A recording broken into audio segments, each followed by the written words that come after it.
Good evening. Welcome to Washington. I'm Brett Baer. This is hour 2 of our special 2-hour breaking news edition of Special Report. Attorney General Jeff Sessions says he had nothing to do with any Russian interference in the election, that his boss won last November.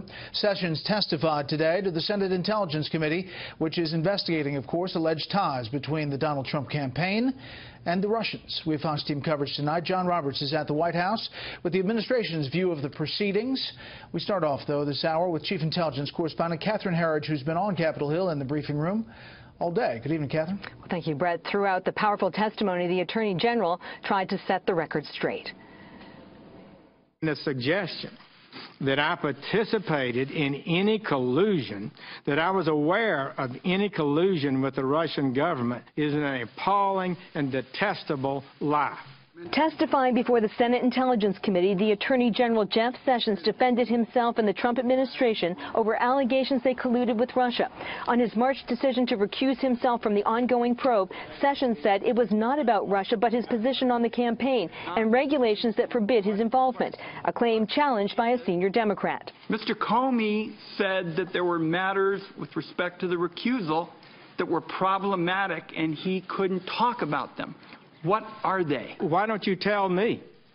There are none, Senator Wyden. There are none. I can tell you that for absolute certainty. This is a secret innuendo being leaked out there about me, and I don't appreciate it.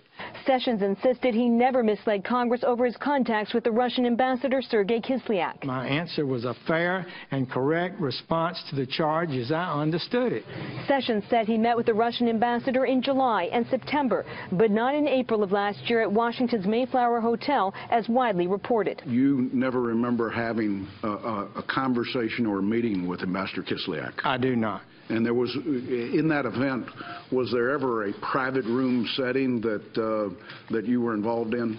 No. With other than the reception area that was shut off from, I guess, the main crowd, a couple of dozen, 2 to 3 dozen people. This one didn't pop into your memory? Well, I guess I could say that I possibly had a meeting, but I still do not recall it.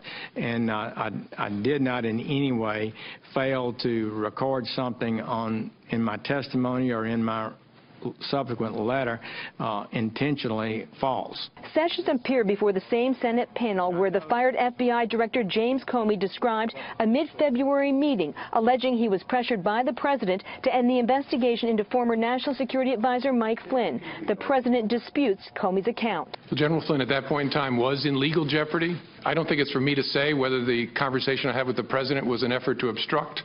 I took it as a very disturbing thing, very concerning. Sessions said Comey never shared that conversation, but urged Sessions not to leave him alone, again with the president. You never asked Director Comey what took place in that meeting? What I do recall is that I did depart. I believe everyone else did depart, and Director Comey was sitting in front of the president's desk, and they were talking. It did appear that Mr. Comey felt that the conversation was improper. He was concerned about it. And his recollection of what he said to me about his concern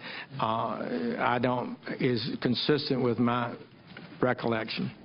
Also today, Fox News confirming that a Columbia Law School professor who acted as an intermediary between James Comey and a New York Times reporter sharing information from memos that documented Comey's conversations with the president. That law school professor is providing what's described to us as relevant material to the special counsel Robert Mueller. Brett. Catherine, thank you. You're welcome.